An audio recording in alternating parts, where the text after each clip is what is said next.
வணக்கம் நண்பர்களே. ரொம்ப காலமாக எல்லோரும் எதிர்பார்த்துட்டு இருந்த 8வது ஊதிய குழுவுக்கு மத்திய அரசு இப்போது கட்டாயம் அப்ரூவல் கொடுத்துட்டாங்க. இந்த குழுவுக்கு யார் யார் தலைமை ஏற்கணும், யார் யார் உறுப்பினர்களாக இருக்கணும்னு எல்லா முடிவுகளும் எடுக்கப்பட்டு வேலைகள் சுறுசுறுப்பாக ஆரம்பிச்சிருச்சு. டிவி பத்திரிகைன்னு எல்லா இடத்துலையும் இப்போது இந்த செய்தி தான் ஹாட் டாபிக். இந்த குழு சும்மா இல்லைங்க, ரொம்ப முக்கியமான வேலையை செய்ய போகுது. இதுக்கு அரசாங்கம் கொடுத்துருக்கிற சில முக்கிய பொறுப்புகள் என்னென்னு பார்ப்போம். சம்பளம் ப்ளஸ் ஓய்வூதிய மாற்றம். மத்திய அரசு ஊழியர்களோட இப்போதைய சம்பள முறையை மாற்றி புதுசாக எவ்வளவு சம்பளம் கொடுக்கலாம், ஓய்வூதியத்தை எப்படி அதிகப்படுத்தலாம்னு யோசனை சொல்லணும். இரண்டாவதாக, அவங்களுக்கு கிடைக்கிற வீட்டு வாடகை, போக்குவரத்துன்னு மற்ற படிகள் எல்லாத்தையும் மறுபரிசீலனை செய்யணும்.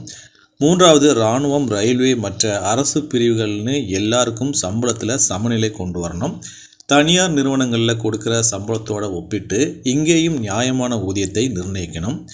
இது எல்லாத்தையும் செஞ்சாலும் நாட்டோட பொருளாதாரத்தையும் அரசு கருவூலத்தையும் கவனத்தில் வச்சுக்கணும். இந்த குழுவோட பலன் யாருக்கு போகும் பார்த்தீங்கன்னா, மத்திய அரசு ஊழியர்கள், இராணுவ வீரர்கள், சிஏபிஎஃப், ரயில்வே ஊழியர்கள், ஓய்வூதியதாரர்கள்னு எல்லாருக்கும் இந்த சலுகைகள் கிடைக்கும். எவ்வளவு சம்பளம் கூடும் அப்படின்னு பார்ப்போம். இப்போது எல்லோரும் தெரிஞ்சுக்க ஆசைப்படுற முக்கியமான விஷயம் எவ்வளவு சம்பளம் கூடும். சம்பளம் எவ்வளவு கூடும்னு தீர்மானிக்கிறது தான் இந்த ஃபிட்மெண்ட் ஃபேக்டர்.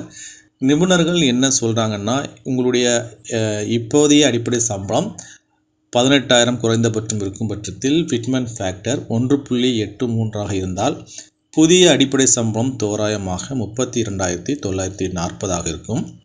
அதே போல் 18,000 ரூபாய் குறைந்தபட்ச சம்பளமாக இருந்து 2.46 ஃபிட்மெண்ட் ஃபேக்டராக இருக்கும் பட்சத்தில் 44,280 தோராயமாக புதிய அடிப்படை சம்பளம் இருக்கும்.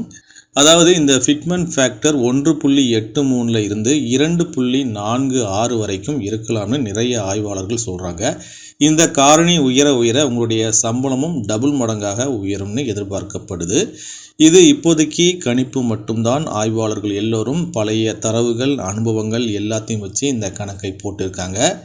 விரைவில் இந்த 8வது ஊதிய குழுவோட அதிகாரப்பூர்வமான அறிவிப்புகள் வெளியாகும். அப்போது உங்களுக்கான சரியான சம்பள உயர்வு விவரங்கள் தெரியும்.